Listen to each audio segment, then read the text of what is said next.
Okay, so what we're going to do, each member, board member or school board member will have 5 minutes to ask questions, make statements. That'll be the first round. That'll give everyone a chance to speak and ask questions.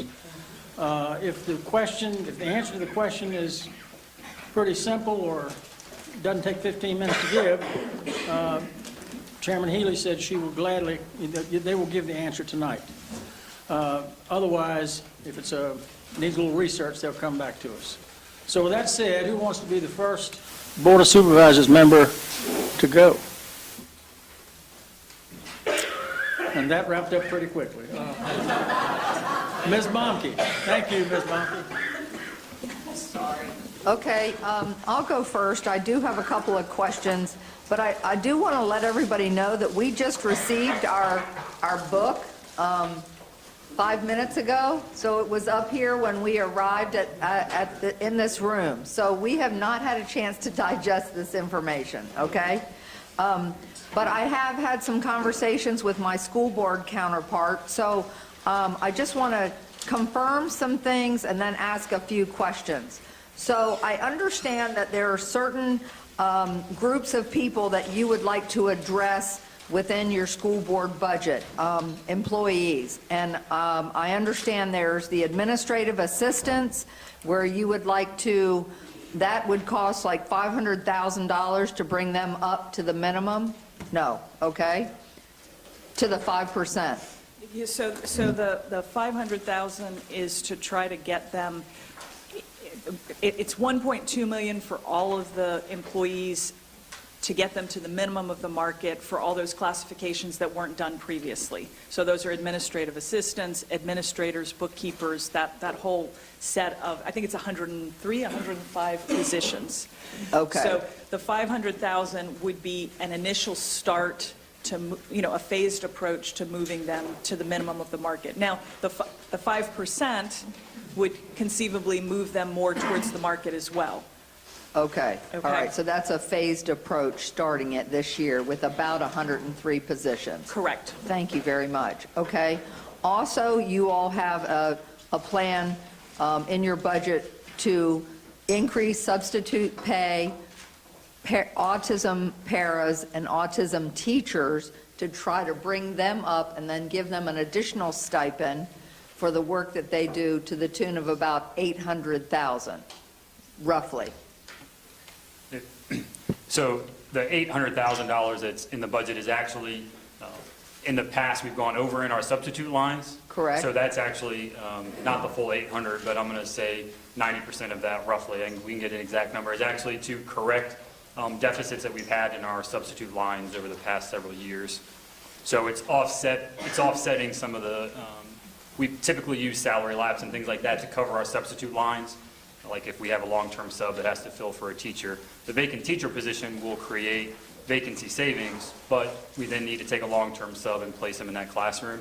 So our subline's been going over the budget, which is why we increased our salary laps this year as well. But just to be real clear, there's not in the budget to raise the salaries beyond the 5% that the school board is proposing for staff for those three classifications you mentioned. Okay, okay.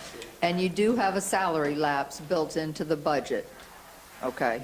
$2.5 million. $2.5 million, okay. Which was a 50% increase over, or was it a 100% increase? Half of that is what we had last year, so it would be a 100% increase from last year. Okay.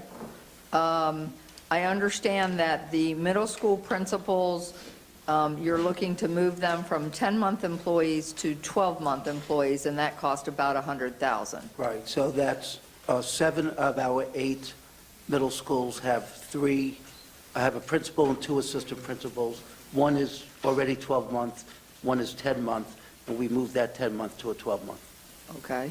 So that's not the principals. The principals are It's the 12 months. assistant principals. One of the 2 assistant principals. Right, right. Okay, and then Sarah addressed the nurses.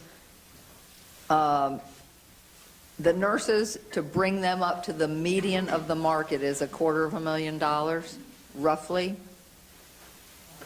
The nurses have been on I'm not exactly sure what scale they've been on, and we're trying to move them onto the teacher scale, so they would be getting paid the same as what a teacher with the same amount of experience would get.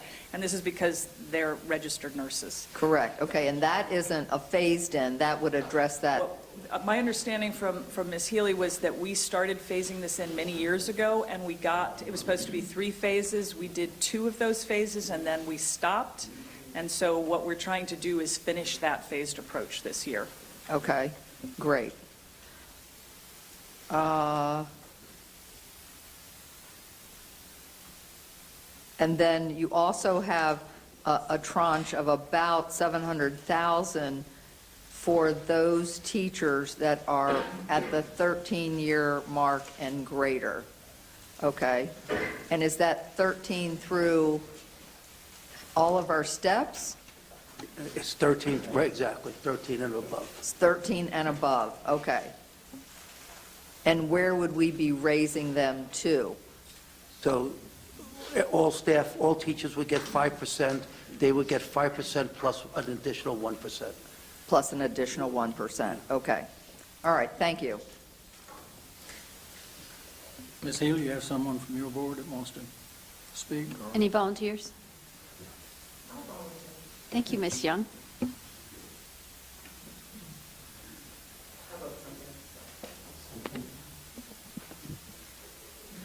Thank you again for having the school board at this joint session. We've made considerable progress working and collaborating as a team. I've had the pleasure getting to know several of you personally. We care for our staff by respecting and by giving them a decent salary with pay increases to sustain themselves and their families. Our workforce is getting younger, and if they do not have a need to stay, they may leave. Additionally, some of our seasoned teachers state that if it was not for their spouse or partner, they would be unable to afford their home.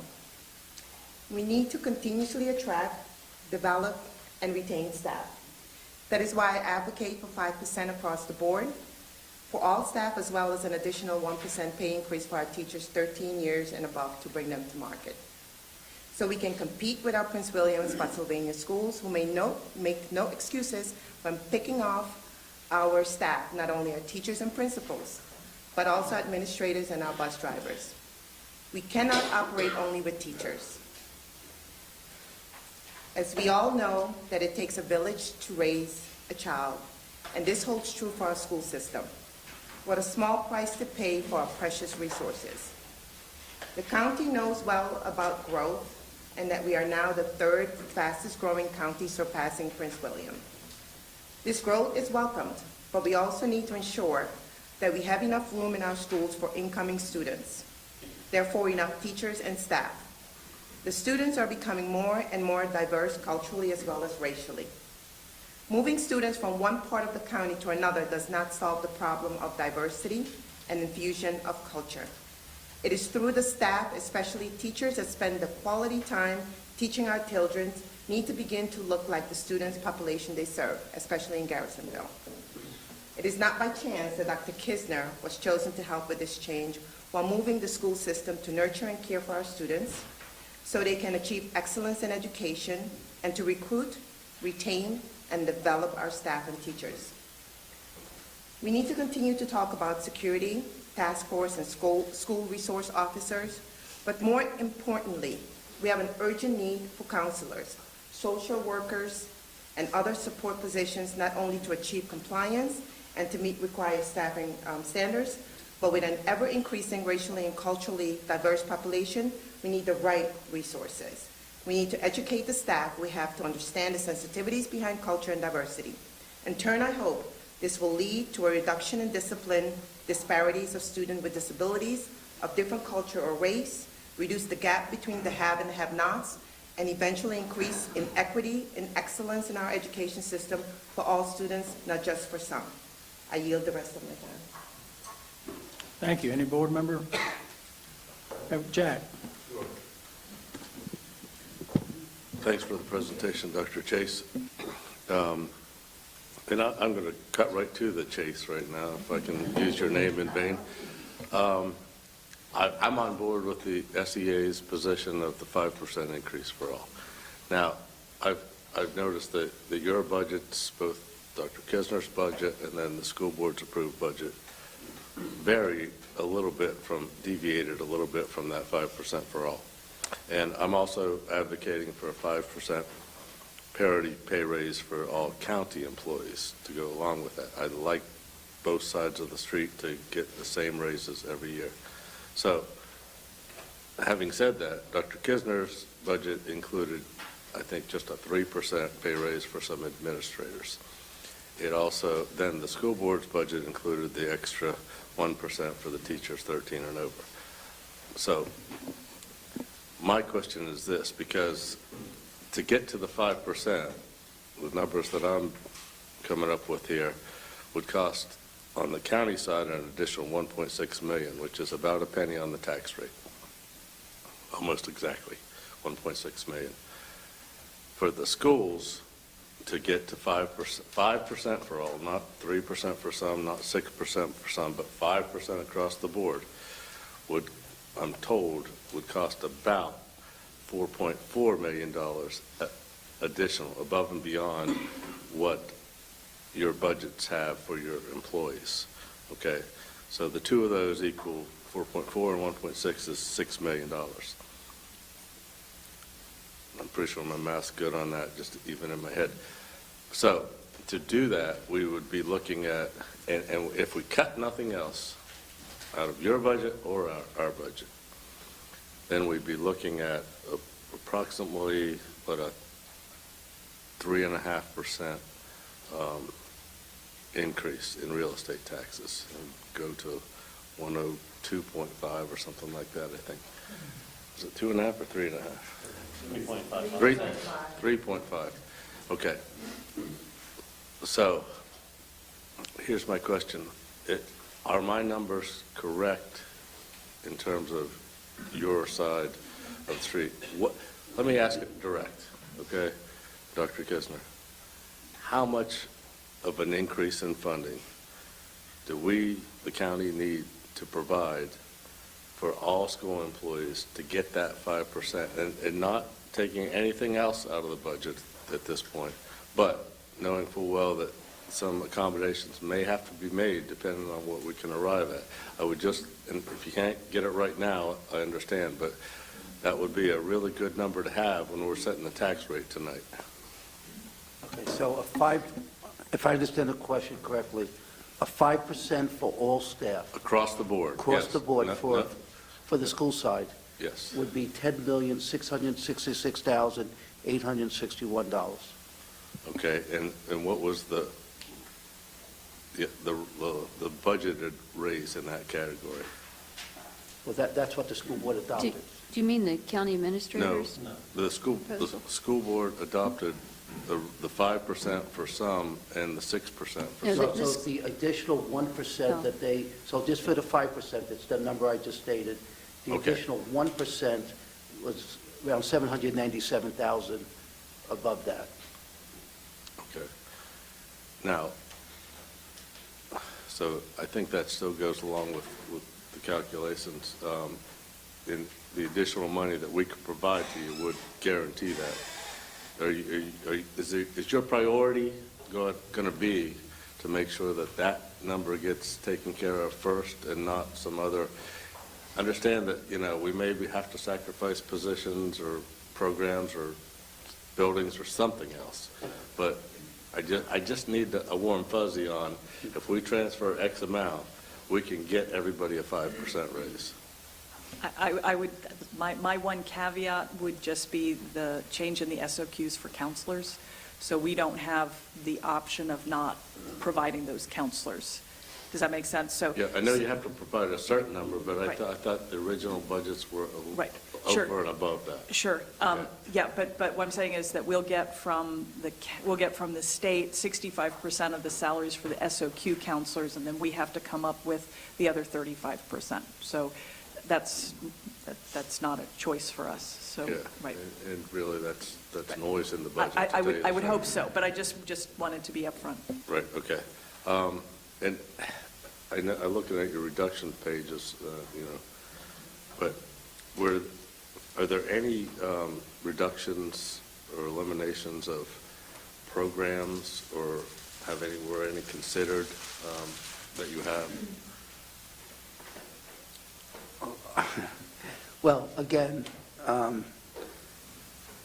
you started off by saying, why did I, or you didn't ask the question, but you did make an accurate statement, that not that I did not want to give our administrators 5%, but I was also aware that before I presented the budget to the school board, I already reduced 40 positions that were recommended to me by building level and other central office positions. So I guess I'm just going to, it's obviously the school board's determination based on what is allocated to them. I do know that another goal that we have, which can never be minimized, is to make sure our students are learning to high levels and there's equity. And we are running in certain, definitely at the middle school, but in certain other areas, what I would say, and I don't use this word or this phrase a lot, very large class sizes. And in order to reduce that, that does require additional staff. And also, as Dr. Chase presented, we're anticipating 400 additional students. So we're trying to get our class sizes lower and also meeting the needs of those additional students. I would say it goes beyond just the standards of quality positions that we're being faced with the school counselors, that this would just be my recommendation to the school board, that we still need to have positions to meet the needs of our students in the classroom. And I'd like to add, there may be other mandated positions that we have to fill. Traditionally, special education is one. You saw the rising numbers that Dr. Chase presented of our special needs, special ed population, and we are required by law to meet those needs regardless of the cost. And particularly in the staffing areas, that is a challenge. So to the extent that we have federal and state mandates, you all know about the preschool. You helped us out there by getting the North Star facility and renovating it. But there are more and more demands being placed on us that are not funded, not funded by the state or the federal government. So we are going to be required to meet those demands. But I think it's very clear from the action of the school board that the school board is committed, to trying to give our staff a fair compensation. And right now, it's not, unfortunately. Well, and I'm hoping those things were taken into consideration in your budget formulation, so I'm assuming there's not going to be a lot of, last-minute throw-ins here. No, it's there, but Okay. I think you asked the question, can you assure me we're going to use this money for raises? I can tell you everyone wants to give the raises. There was not one dissent in that. But we're going to have to look at all the demands on the school system from, outside requirements, such as the federal and state regulations that we have to Basically, I'm meet. just saying, is your priority the raises for the employees? Because too many times in the past, it hasn't been quite there to the point that, we've had extra money for other things and it didn't get spent, and it could have been spent on salaries. And so I don't want that to happen again. I want to know that, the priority is that we can't set people's salaries. All the teachers and employees need to know, out there, all the employees need to know that the Board of Supervisors does not set the school employees' salaries, and that's something not everybody understands. You have a framework in your $300 million budget that allows you some latitude. Now, not a lot. Understand you've got, 85% is employee cost, and so I get it. But I just think, as long as you're taking it, the way you prioritize it, you can make this happen, because I think in the past there's been some neglect on employees. And, just like on this side of the street, same thing, but I think employees are our most valuable asset right now.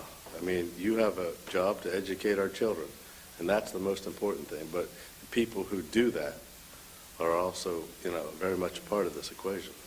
So, Okay, thank- Mr. Cavalier, thank- is that the 5 minutes? Okay. Yeah, Ms. Healy, you have a school board member that wants to speak. I'm assuming Mr. Cater. Good timing. So, well, I'll just start by saying thank you, guys. I truly, truly do appreciate your partnership and your continued advocacy for our kids, who, by the way, this will be the last budget season before it's also my children. So, but I was actually going to touch on that, and that's really all I had to say. I just wanted to say thank you, and also Dr. Chase, thank you for spending so much time. I hope you guys found that to be as to the point as I did. You did a great job, Dr. Chase. And I'll just touch on your kind of question, because I think I remember and I understand where it's coming from. In my first budget season on the board, we went through this process, and then we, got our allocation, and there were certain mandates, and we did cut that 2.5%. And I don't remember at the time where, what happened or how much we were able to give. But in my second year, I remember last budget season, we worked really closely, and we were able to really hone in on what really are the mandates. What is that exact number that you need for the mandates plus the 2.5%? And okay, and by the way, then let's make sure that once that's funded, that 2.5% goes where we said it was going to go. And we were able to accomplish that by working so closely together. So we want to continue that into this year, but also I am hoping that this year we don't say, well, what are the mandates plus the 5%, and we're going to give you that and make sure it happens, because there's really a lot more that we need to do over and above the mandates for our kids and our teachers, and you guys heard the presentation and you get the point, but I am hoping that we don't just stick to what is that bottom dollar plus the 5% and we fund that. So I hope we can move past that this year, because each year we've just made a little bit more progress, and I've so appreciated that. So that's all I have to say. Okay, Mr. Cohen. Thank you, Mr. Chairman. Again, thank you for coming. First, I've heard from people who were involved in the budget and gone to the workshops and whatnot, that this budget process was extremely transparent and was very clear. I think that goes to the leadership from Dr. Kisner and the excellent people he has on his team, Mr. Fulmer, Brenda O'Brien, and their team, and their professionalism. And so that is very much appreciated. I am disappointed that I didn't get to spend my Saturday evening going through this, since the glow dance was canceled. And so I wasn't out dancing on a gym floor. But so it would be nice to have this so that we can look at it in a timelier fashion. One of the things that I just want to say that I'm very thrilled about is the fact that in the budget is the fire training class, which is vitally important to this county.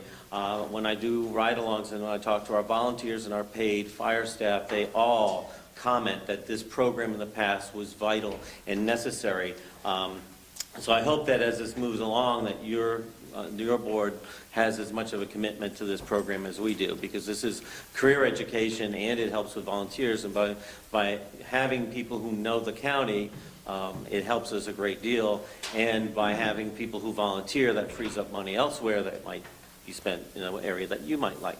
So I thank you. There's three things. Anybody knows me, I don't expect answers immediately. People in my building, it freaks them out. People in this building, it freaks them out. I don't make people jump. Ms. Baumke talked about the administrative assistants, and I was very big on this last year. I know that you all spent time on the study. I don't know if it'll be in here, but if we can get the details of that study and where it was, so that those of us who know many of these people can see. I hear that there's a great plan in place to go at that, but it'd be nice to be able to see the meat of that. On the paras issue, I'm still hear from paras in different buildings about a discrepancy, that certain paras got different pay raises than others last year. And so I just would, at some point, and again, you don't have to do this at this second, but I'm just curious as to how that happened and if that's being addressed. Because one would think, I started as a paraprofessional in a special ed classroom way back in the Stone Age, and so I understand often they are very low paid individuals, so it just would be nice to see some equity and understand that. One of the things that was raised numerous times, at least last year, and I think from other years, is a clear delineation of one-time expenses versus continuing expenses. And it may well be in here. I know it was in our budget. Mr. Foley and his team were very good at making it clear this is a one-time expense. So if we can get that, if it's not already in here, if we can get that understanding, that would make it a lot easier for everyone to go ahead. Mr. Cohen, thank you very much for giving us the questions. So just real quickly, we will send you, it's on our website, but I'm beginning to understand that hard copies we still like. So the compensation study is on our website. We will get each of the Board of Supervisors a copy of that study. Early April, the FAB committee is going to get the first recommendations on how we could look at that compensation study and recommendations to the school board. So we're not there yet, okay? And the third one, we'll get back to you, okay? And I appreciate that. And last year, which was my first budget year, between my going through the budget and other people going through the budget, there was over 3 pages worth of questions and whatnot. And I didn't get to say anything to Chris ahead of time, but, this year it was less than a page, and there's compliments on a good half of the page. So, and I attribute that to your leadership and to the team. I know Chris, I know Brenda, I know a lot of the people over there, and they're very professional. So I just want to make sure that you realize that, it's understood.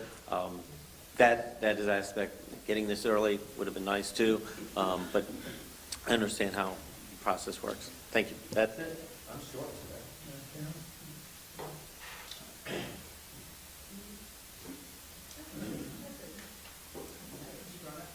One of the things I was going to talk about, so that worked out great. Again, thank you to Dr. Chase, and thank you for having this discussion. And I think one of the things that was talked about that was addressed is the cooperative spirit, and that we need to go forward with a plan. And so I just wanted to make some observations. After reviewing, I did attend Administrator Foley's presentation of your all's budget, and I'm struck by the fact that both of our budgets are reacting to similar market forces. First, Stafford has become Northern Virginia in terms of its population growth, its demographics. I think that we're all struggling with that Northern Virginia salaries must be provided in Stafford County, and school employees, county employees, in order to remain competitive and to attract and retain the best and brightest employees who can live here in Stafford County and work here. The changing demographics and increasing needs of our population require additional services and employees to meet these needs. Unmet needs may violate specific mandates and lead to further issues within our community, and I mean that on both sides. Our children, thank you, Administrator Foley, for this, make up 20% of our population. So Stafford is a family place, and our services and budgets must reflect that reality. National trends regarding low pay and small candidate pools for teachers, sheriff's deputies, fire and rescue further exacerbate the feeling that Stafford could be falling behind.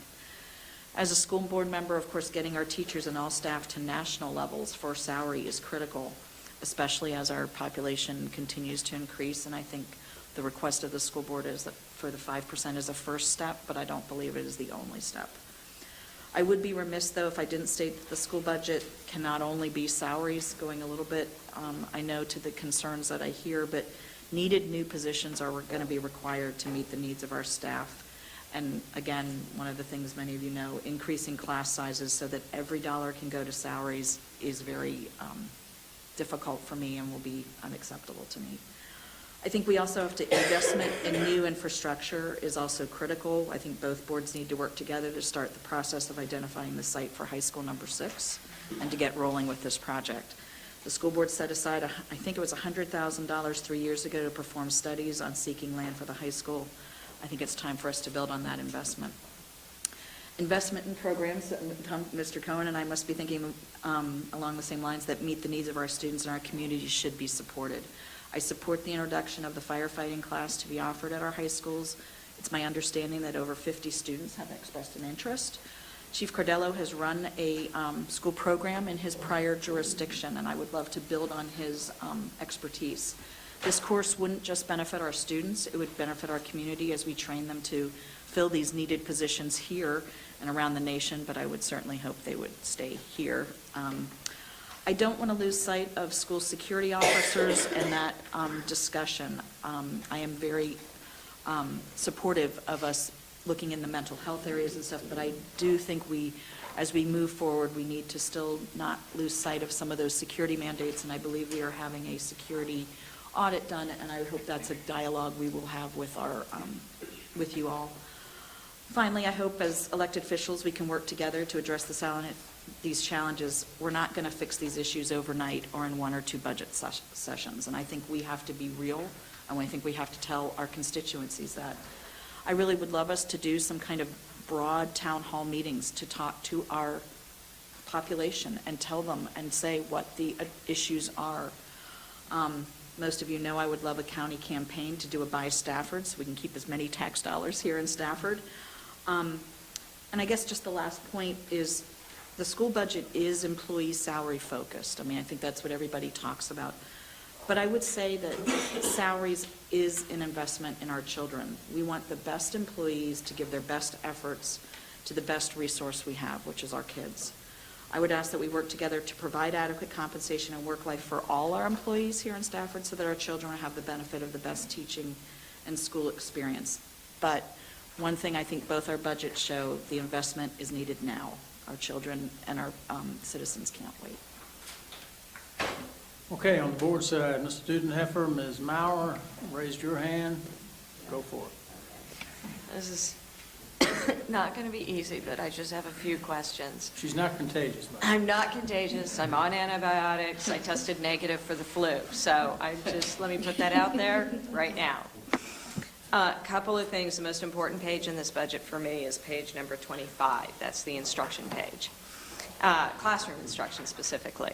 And I don't expect to get your math tonight, but if you can send me a breakout of the math on the first line item, which is salaries for teachers. So we're talking about a 6% increase. I know that we're switching out, older teachers and younger teachers. I get all of that. I also get the fact that you're building in $2.5 million in salary lapse. I'm assuming that's across the board and not just in this line item.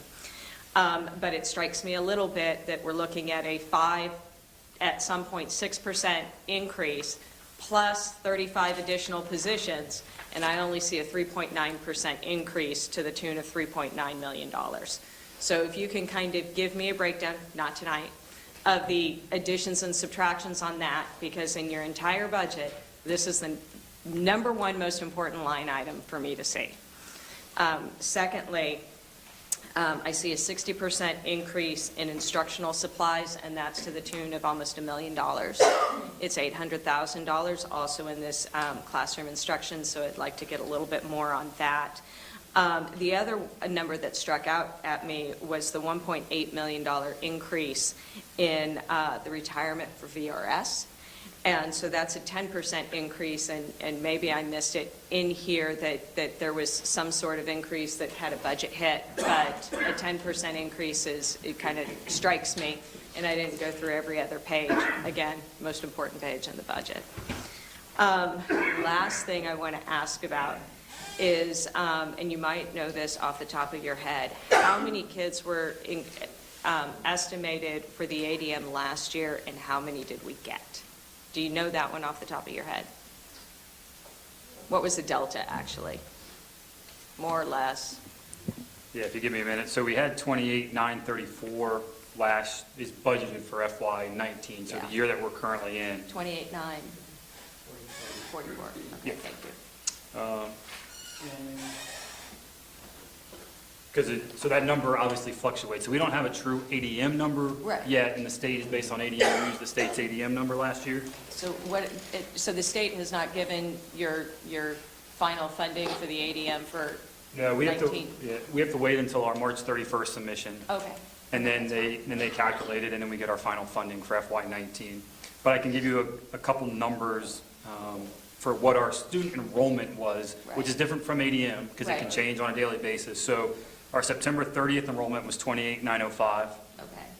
Our November 30th enrollment was 29,011. Okay. And our January 31st enrollment was 29,149. Okay. Perfect. And And just a couple more questions. And again, I'm not expecting answers tonight. On the purchasing procurement, I see reorganization and the addition of 2 positions with an increased contribution to central purchasing. I understand that. Is this in coordination with our procurement office? Are we working hand in hand on that? Or are you saying you need 2 additional people to meet county requirements? It's in coordination. Okay, wonderful. And a couple of things that I want to say finally. Fantastic job, Dr. Chase. You really did a great job. Big difference between this budget than last budget. The hyperbole, there was a lot less hyperbole.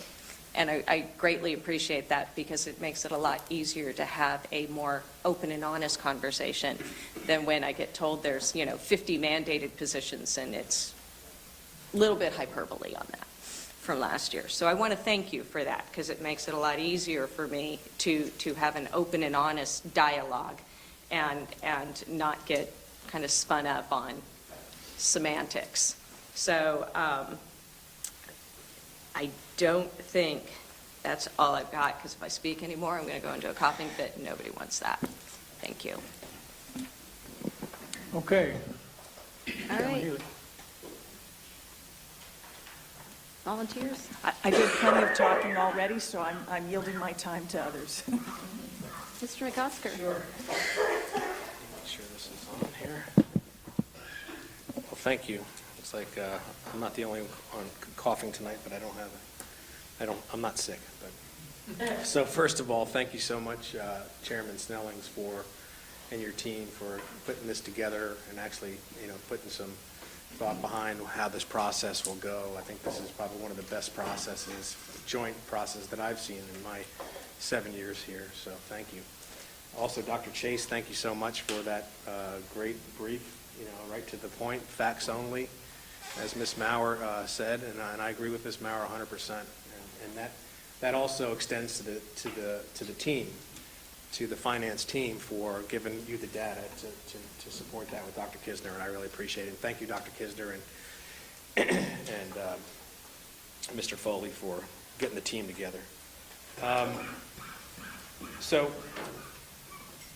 the bottom line up front, so the bluff is that, the staff put together and the school board approved a budget that we're asking for a local increase of 8.7. I think, Jack, that's where you were talking about, 8.7 to fully fund the 5% raises across the board, along with the 1%, along with the nurse scale adjustment, along with the new positions, and some other things. So that's kind of the number. That's their nirvana for the school board, and I think for our team that work in the buildings every day, at the tip of the spear with our students and making them productive citizens. And then it kind of decrements back from there, I think. Mr. Cavalier talked about, what about just 5%? And then have us figure out the rest of the stuff. That's going to be difficult. The school board's going to assume risk with the mandatory positions, with the growth positions, and then we'll have to put aside those paraprofessionals, the nursing improvements, and the bus driver improvements. And we've been incrementally trying to help them every year to get them up to the beginning of the market, as you heard during the brief. So I see the number one right up front. The number one 8.7 is the number, and then it's something less. But I think that 5% pay raise has to stick on our side, and I would appreciate it if it's stuck on your side. We would have to give you a number. It would be something between the 8.7 and the 3.7 proposed, of course. But I think that's the lowest we can go, I think, on our side to keep our employees. We're losing hundreds of employees a year. I'll tell you, we've looked across the nation, and you can see on TV the teacher strikes. That we say that in the military, that'll never happen here. Are you sure about that? Gosh, would that be terrible, right? We just had a strike and, the teachers are, and the support personnel in our schools and the leaders in our schools are, the reason our kids are doing so well and our schools are staying accredited is because they're working really hard and they're dedicated to their job. But even those of us who are either government contractors, state employees, military, we all expect that yearly bump, that yearly increase to keep with the cost of living and other things like that that make life nice when you're a professional with a 4-year degree that you've worked hard for, and to raise a family, right? So, I really want you all to think about that, and I know it's not palatable all the time to say, hey, it's going to be a 3.55% tax increase for the 5%, and then it's going to be a 3.14 tax increase for the 3% and the 5%. But I think we're really at a turning point here, and it's up to us which way this is going to go. Whether Dwayne's gone in a couple of months to go pursue other things, right, in my job, or some of you have gone or you'll stay with me. We really have to turn this ship around when it comes to the compensation of the employees, because there's going to become a time when the norm is, and it's starting to get that way with, the norm is, I'm going north. I will endure 95 for an extra 25 minutes each way if it's going to mean that we're getting that much more money. So I think none of us want that. I think we want to do the right thing by making sure we're paying our employees, and I'm 100% behind that. Even if it's the worst case scenario is you all increase the tax enough to cover the 5%, which is probably somewhere around a $6 million give, or a 5.9, or somewhere around there, if I'm doing my rough math, right? And you put it in a resolution, you send it over to us, right? And you say, hey, we did our job, the school board, you need to do yours.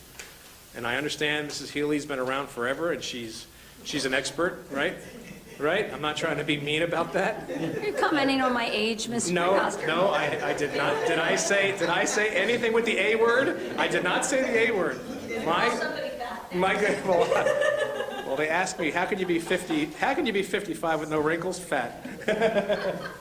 So anyway, I think that's it. I think 8.7, and I think the 5% is the lowest I think we want to go. Thanks. Ms. Shelton? Thank you. I have several questions that I want to ask, and first of all, I want to say that we talk about all these different numbers, and I would think across our country, we do not pay teachers, educators enough, period.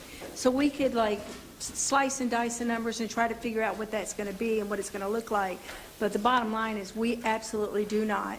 And so my interest is, what is our priority? And so why I'm asking that is because we have a really huge budget. We have the ability to be able to go and pay people these things, but we have to make, in my opinion, no, not in my opinion, by God, we have to make better decisions about how we spend our money. For example, I know that we the county, and I include the school board in that, we the county had a study that was done looking at the programs in Stafford County Public Schools to see what was the value of those particular programs, which ones could we drop. I still haven't seen that, and I think it's important for us to know and for our constituents to know. Everyone wants to know, where's the value of these particular programs, and I haven't seen that. So that's one question. It's what programs are not efficient? What are we going to drop? All right, the second thing I wanted to talk to, and and I think several of you guys have talked about the behavioral issues that we have within every school system, every school system. And so we've had significant behavioral issues that we tried to address, and we talked about it in percentages. You guys go to all kinds of conferences. What are we going to do about that in our budget? And so I don't see, and maybe because I had just got the book too, but I don't see the uptick on what are we doing as a long-term strategy to improve that? Where are our behavior analysts? Where are the behavior specialists? They're less than BAs. I'm not quite sure what that name is. Where are these people? Because you don't, okay, I'll look at it in a minute. That's not the same as a counselor. No, it's not. Okay, I was going to say, I thought you were appointed counselor. I'm like, all right, sorry. Didn't mean to get into, I'm like, no, not counselors.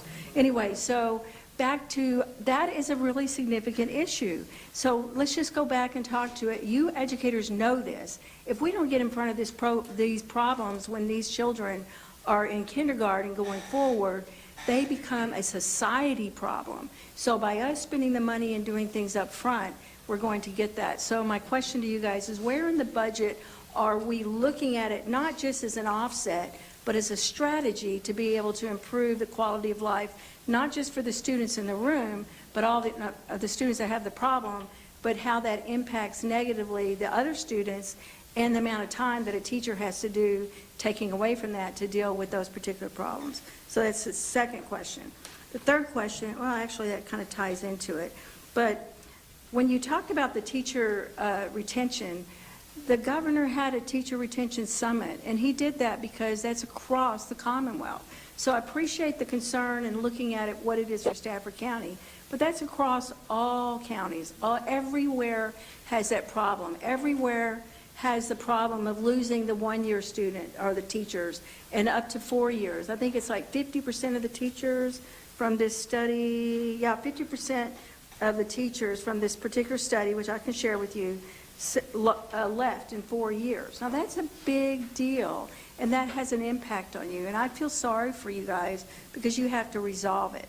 And so the reason I'm asking the question about this particular summit, I want you to think about not just giving me the information of this is what's going on here, but what are you doing as a board, what are you doing to improve the retention, knowing that it's really not about the money? And so, why I'm saying it's not really about the money, because I look at, and this really bothers me, is that we're spending, what was it I heard today, $1 million for teachers that are coming in from out of the county and bringing their students in. And so I'm going to go, where is our priority again? Is our priority, if that's $1 million, is that, I mean, I want to do everything, right? And so where is our priority? Is that priority to, because that's a, what, 0.5%, if you will, for a teacher raise? I want to do it. I get it. I think it's great. But I'd really like to see you guys come back to and say, these are the programs that we think are valuable. These are the programs that we could fund. If you come to any of our work sessions, just like yours, we have those very hard discussions on the Board of Supervisors, because we know we can't do everything we need to. We also have our mandates. We have things that we have to do, just like you guys. So our bottom line has got some line, and I'm drawing an imaginary line here. There's a point when you go, I really want to do all these things, but this is as far as I can go. So I'm interested in looking at what programs that we can, that drop down to the bottom. You could share with me why one is more important than the other, whatever you guys want to do. But I'm really interested in seeing that we provide the funding for all our educators, all the people that we talked about today that, by God, deserve it, because that's our future. But that offset has to come from savings in other places, not just continuing. Thank you, sir. Thank you, Ms. Shell. Mr. Duden. Oh, I'm sorry. Madam Chairman, any school board member want to? Dr. Chase, would you like to issue some personal comments? I mean, I know you're making the presentation on behalf of the board, but you're welcome to. If you want to pass, that's fine too. I think must I'm be going to pass, exhausted. but thank you, yeah. Okay, thank you. All right, so that leaves me, right? Okay, well, I wouldn't say I've been here forever, but it has been a long time. I know many of you from the old days. I think 1 year, maybe about 15 or more years ago, Mr. Cavalier and I were chairman, and we got fully funded. The only budget that I recall where we were fully funded. But, it took a lot of working together and compromise, and I think we're in that direction right now. I mean, what I see here today, thank you, Mr. Snellings, is rare. I mean, we are having a dialogue, and we're actually listening to each other. I mean, usually, we come in with our body armor, ready to be abused. I mean, and you all know who've been here in the past know what I'm talking about, but that's not where we are today. So that's a positive thing. I mean, we're in a good place, and it's not just positive for us; it's positive for Stafford community. I mean, we started out, the title of our budget presentation is Investing in Stafford's Future, Creating a Journey of Excellence for All. We have been excellent in the past.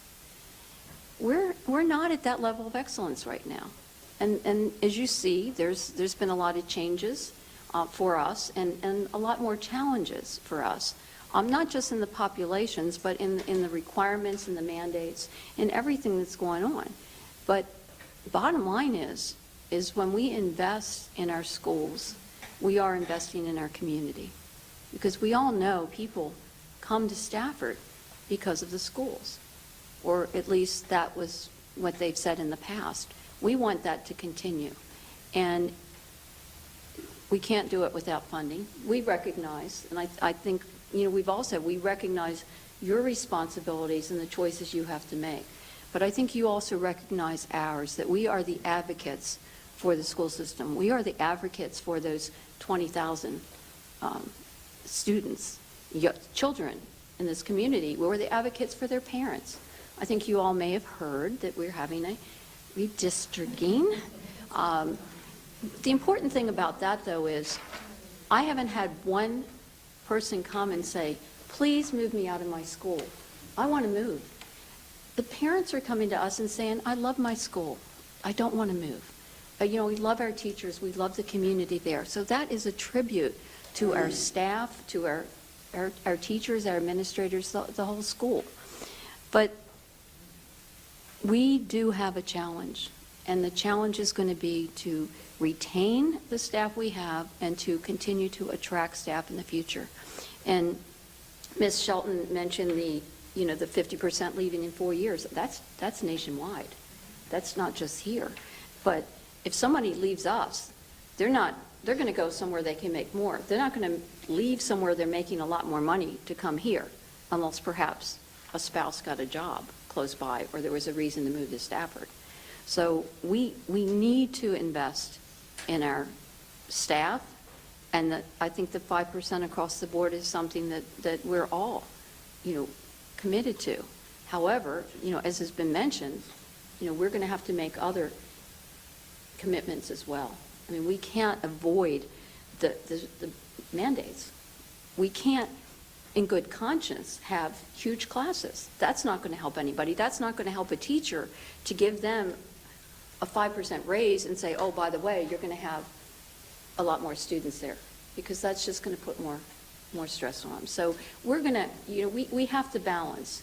But I think if we can continue to work together, to have a plan, to have a roadmap, that if we can do something this year, what can we do next year and the year after that, regardless of who is sitting, in our seats, or perhaps yours. At least there could be a vision for the schools. I mean, you have a vision for the county, and you've done an amazing job with what you've done with the bond rating, with the position that Stafford's in now. That's thanks to the vision of the Board of Supervisors and the work and commitment that you put into that. And I would just ask that you commit to a partnership with the schools to move forward. And if we can get the 5% this year, that would be a start. But it's, as Ms. Young and others have said, it's not going to end there. This is a journey. I would just like to address Ms. Shelton's question about the programs, because we do talk about our programs, and it's difficult because every program meets a need. And Mr. Cohen commented on the firefighting program. He's glad we put it in. Well, that was a struggle. That was a struggle on the board to consider the cost to us, even though you all offered graciously to fund half of that, there's a cost to us. Do we add this program for approximately, what is it, about 140, thousand on our side, more or less, that will, accommodate 50 students with a great need for it and be of value, or do we spend that money somewhere else? So this year, the board put it in. Last year, the board couldn't justify the expense. So, I know you'd say, well, you're going the wrong way, you're adding. We do need to look, but if you look at our programs, they all meet needs. And I don't know, personally, how I could say, cut this and not that, because, these children need this and these children grow. That's part of the value, the beauty of Stafford County Schools, is that we do meet so many children's needs. So I'm probably over my time. I apologize. You're fine. Mr. Thank you, Stein. Madam Chair. Mr. Dubin. Woe to be last. I've got a unique perspective on where we are and where we can go, because I did this for 6 years, and then I did it for 4 years down in Richmond, and I can tell you, you wouldn't like the way the sausage is made down in Richmond and how this works. It's so easy for them to just say, we're going to give you this amount per ADM, and there's no one that's going to sit in a room like this and talk to you about how the funding is and what happens. That's just not part of their mechanism for how they get to where they want to go. In fact, there's only a few people in that whole body down there who actually have a say in what happens. Most of the people don't even get a look at the budget until almost the very end, and it's pretty sad. So that weight of them ignoring their responsibilities falls directly on us, and it's always bothered me, because whatever the difference, if you look at SOQs, no school system that I know of could run a quality school system on what the state says we need to run a school system on.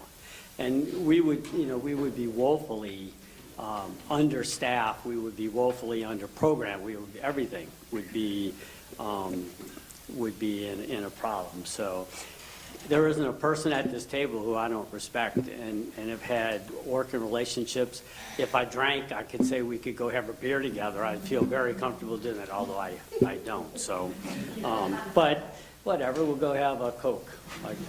That Tricia and I go back a long, long way. Jack and I were on the board in 2006. I mean, the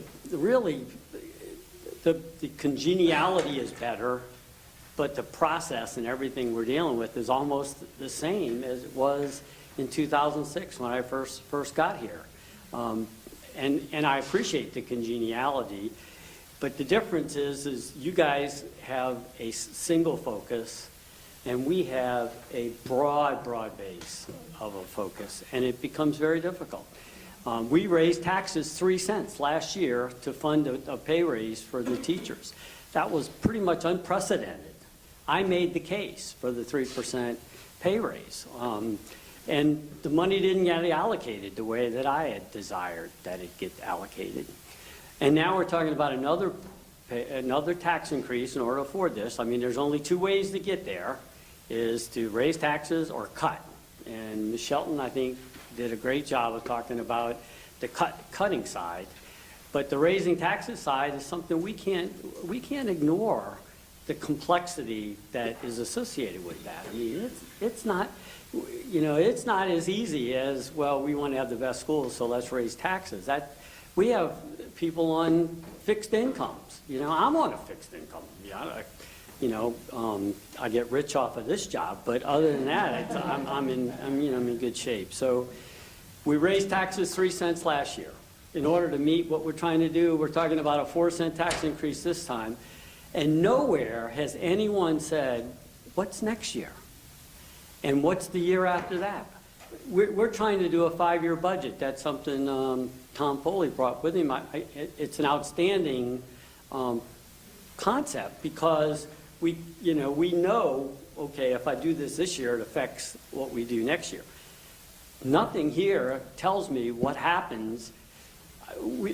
Does anyone believe we could sustain raising taxes 4 cents every year forever? I mean, we can't get there. So to me, this is not the best time in the world to be raising taxes again.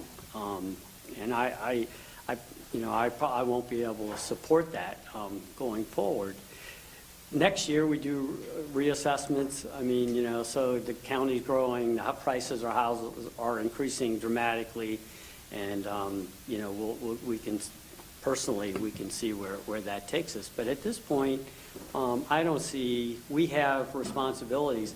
I can tell you, schools are important to me. My children went to schools here. I have grandchildren. I mean, I understand the importance of education. But I also believe we have other problems that are as important right now. You got to be able to get from school to school. We have kids in school buses that are on unsafe roads that get there. They're lucky if they get to school, if you want to ask my opinion. And you know how much money we're spending on that?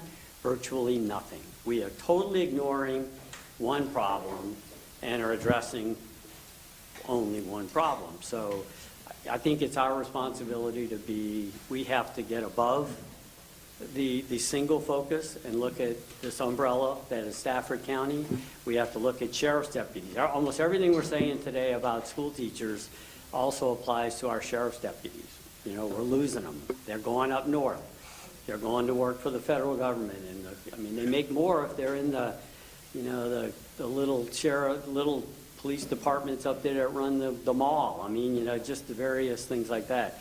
We're trying to grow a quality fire and rescue department. That hasn't been easy. When I first came on the board, we had one full-time fire and rescue personnel. Now we have almost 160. But with the growth, just like with schools, we have to grow the number of paramedics we have, the number of firefighters we have, the number of sheriff's deputies we have. Right now, we're at a point where we have, in the Commonwealth's Attorney's Office, he has the same number of prosecutors now that he had in 2006. We haven't increased the number of prosecutors that he has. We can't sustain that. We're overcrowding over here in the courthouse. So, I mean, it all overflows into our capital improvement side of the house. So I wish I could say that, we're going to throw you over that. And maybe we will. I mean, I can't speak for my brethren up here on this side of the aisle, but to me, this year is not a year that I'm going to be able to support a tax increase. And we're going to all have to tighten our budget, tighten our belt, and move forward the best we can. But I think that at some point, we need to sit down in the off budget cycle and talk about a 5-year plan or whatever. Even if it was just next year, somebody told me, Mark, we're not going to come after a big pay raise next year. We're going to handle just growth. And no, does anyone at this table believe that that's going to be the case? I don't think anyone would agree that that's going to be the case. So it scares me to even consider a tax increase this year without knowing what is coming at me next year and the year after.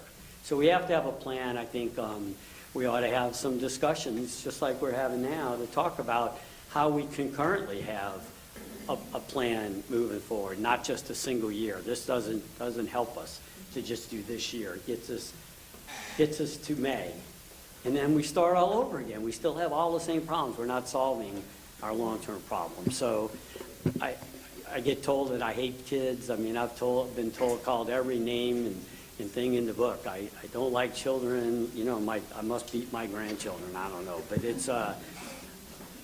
that is absolutely not the case. I just feel a responsibility to the overall picture of what makes Stafford County a good community, and there are a lot of moving parts. So, but thank you guys. The congeniality is much better. I wish most of you could have been there at the first school board meeting. A meeting like this I went to, and it was like, I thought, well, certain people wouldn't even come in the room, and I thought that the others were going to throw stuff at each other across the tables. So Mark, is that the reason why I didn't see the grandchildren? Here. Okay, I think everybody's had a chance to speak. We're going to have a hard stop at 6:45, as we have a board meeting, and then I don't know how many people are going to speak, but I'm sure there are a few. So we're going to call the next 20 minutes free-for-all. Just raise your hand. We're not going back to the days when Mark and Jack were on the board the first time. We won't do that, but just, anybody who wants to speak, just raise your hand, you'll be recognized, Jack. I'll go ahead as the senior guy from this side, just like, although nobody's called me old yet tonight, but I do want to point out that Trish and I were both elected last century. Okay, think about that for a minute. Last century, we got elected. But you know what? It's not too different today from what it was 20 years ago, sitting in the same kind of forum, because the same issues we talked about back then. And you know, the first budget I came to with the school board,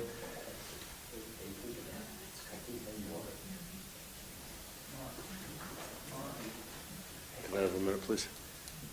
The first budget was that the school system's teacher salary scales didn't line up with years and steps. They were all askew, all over the board. There were plateaus and there were jumps and bumps, and we spent a tremendous amount of time and money to get it basically evened out linearly, and because that's what people wanted, because it matched the federal pay scale at the time in terms of process and procedure.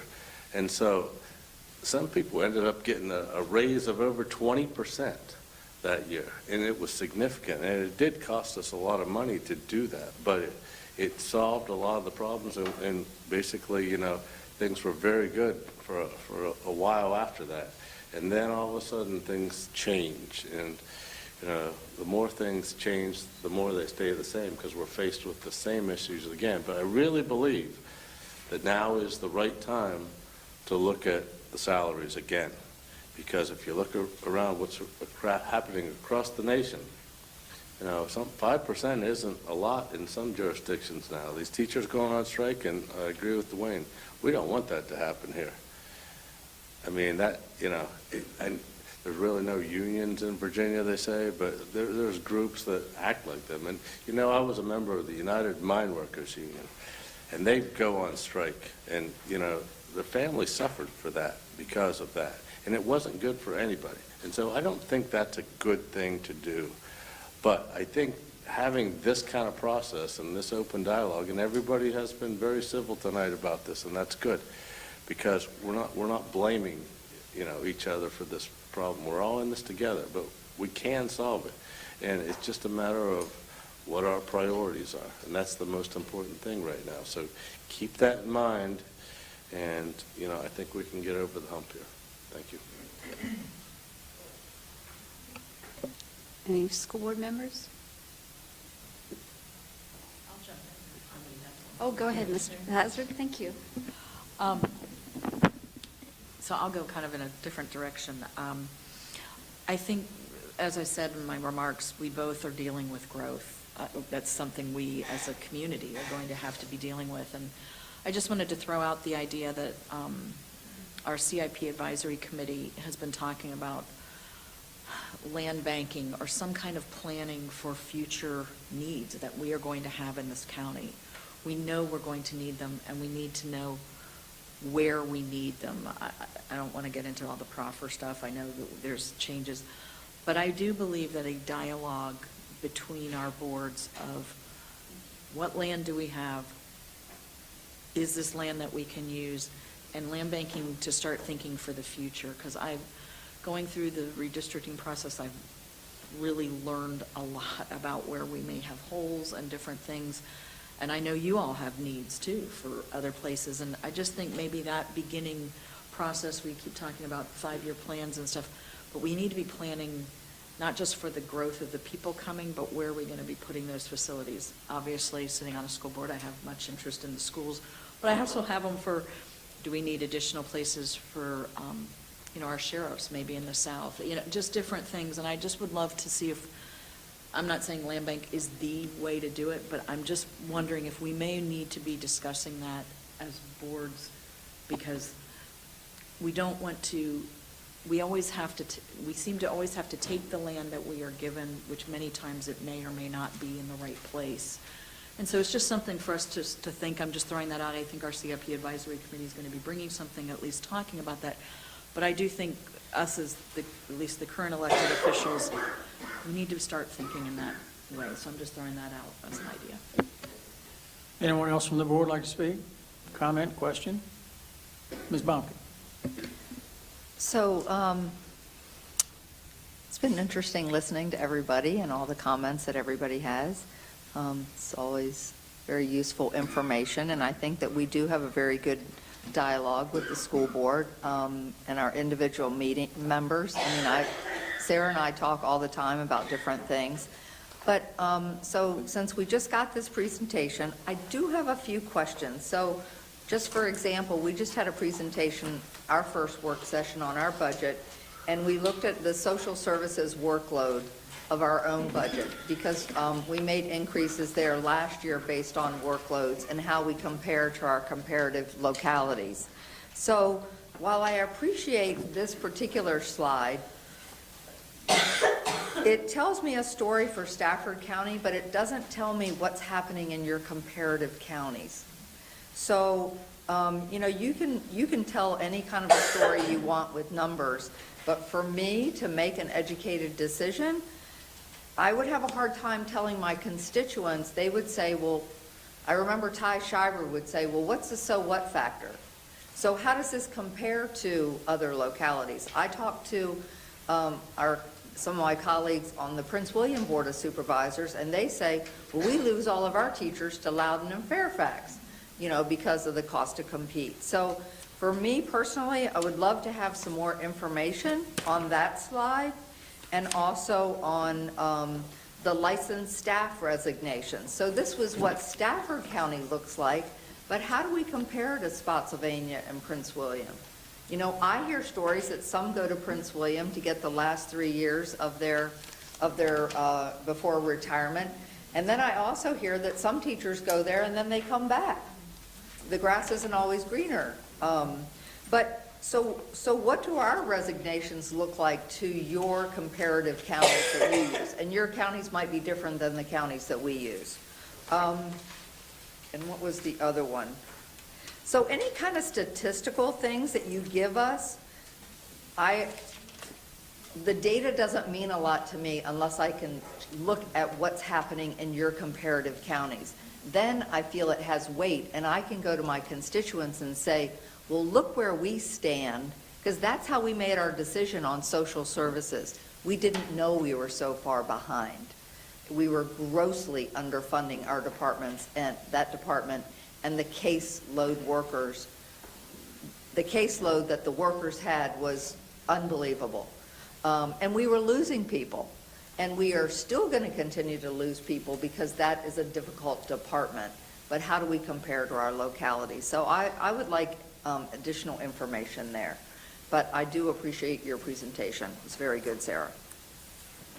I just wanted to make a comment, Mrs. Baumke. We'll be happy to request that data, but when we request data from our comparable jurisdictions, there is no obligation on them to provide it. And if they don't maintain that data, we put that together specifically for our purposes to know where we are. Perhaps they do the same thing, I don't know.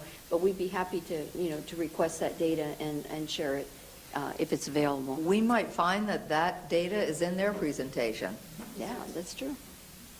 So we will be requesting that, and I'm sure everyone is in the midst of their budget season as well. So we'll keep you posted on, what their response is. If I'm not sure they can, get it to us immediately, but if they have it, I'm sure they'll share. They've been very good about sharing that data. And I will say, there is an interesting document that is put together every year for the Washington area school systems, and it is very interesting. All the school systems in the sort of Northern Virginia, Washington, D.C. area agree on putting together this comparison document, and they have agreed on exactly how all of these things get calculated.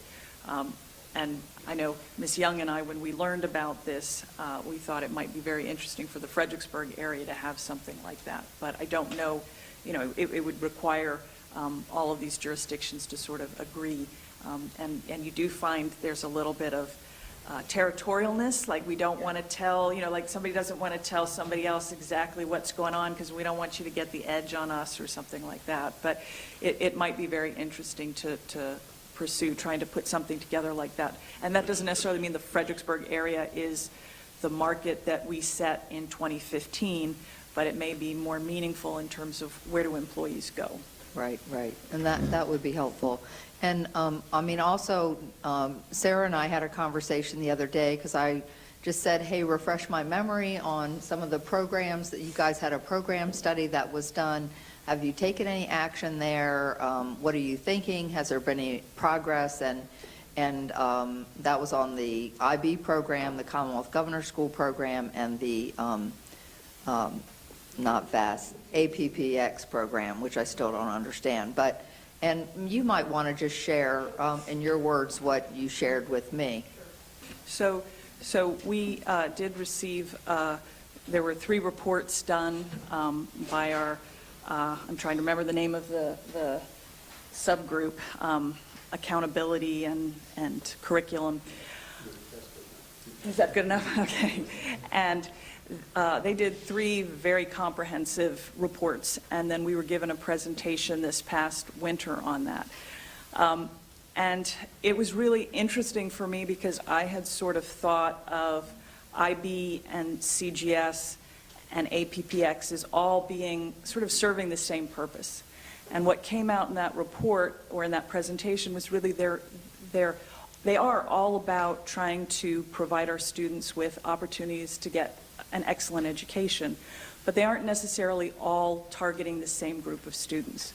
So CGS is very much, Commonwealth Governor School, is very much a program for students who've been identified or are identified as gifted.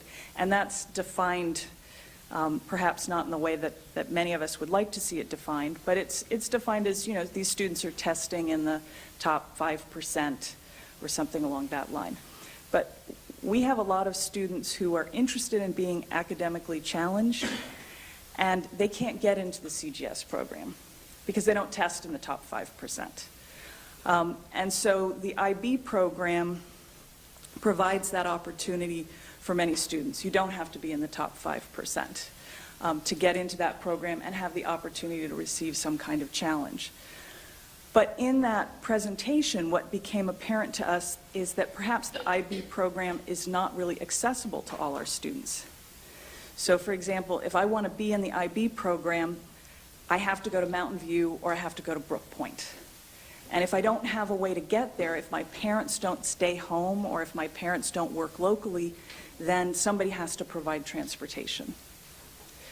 And so I think what I came away with, and I think many of my fellow board members came away with, is these programs are important, but it's important that we modify them to give access to all our students who want challenge. And our goal is an excellent education. The other thing I would say about IB is it helps us with retention of teachers. Teachers want to be challenged. Teachers want to get trained to do better coursework. And the IB program gives these kinds of training opportunities. And once a teacher is trained in the IB curriculum, they don't just use it in IB. They use it out in the rest of their classes that they teach when they're teaching classes that aren't IB classes. And so it's sort of an investment for all of our students. I mean, if you're a better teacher in an IB class, you become a better teacher in your other classes as well. And I'd like to end with, in responding to this, with just one other thing, which is I frequently hear people talk about what programs could you cut. And we're not actually required to provide, you know, baseball or football or any of those kinds of programs.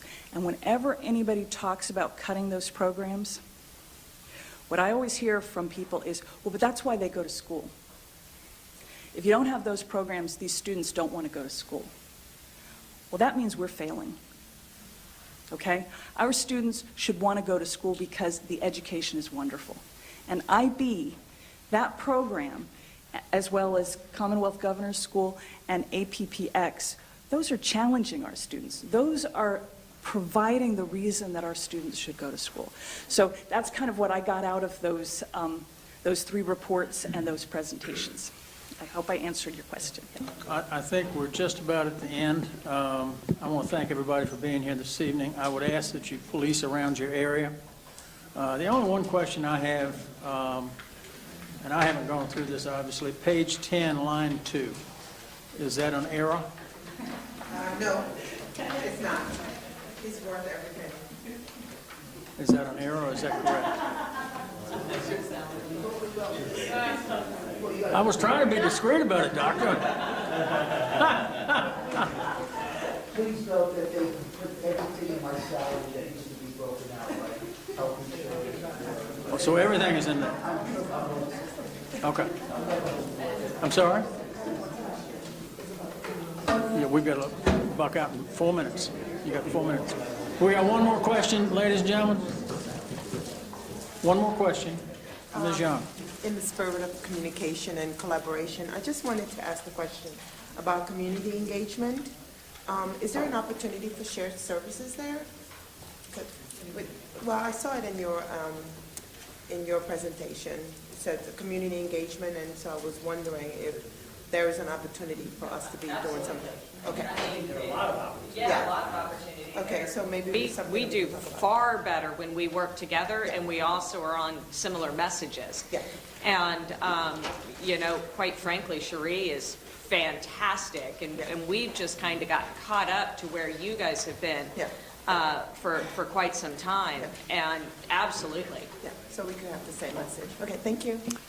Yes, Ms. Healy. I just wanted to thank you all for having us here and for making us feel welcome and part of the Stafford team, because we all are. And, Yep. and thank you, Mr. Snellings. I Thank you. really appreciate your ideas for this format, and I think it worked well. would think it would be a good model to consider in the future. So thank you. And Thank you very much, Dr. ladies James. ladies and gentlemen. Let's go down to the public hearing.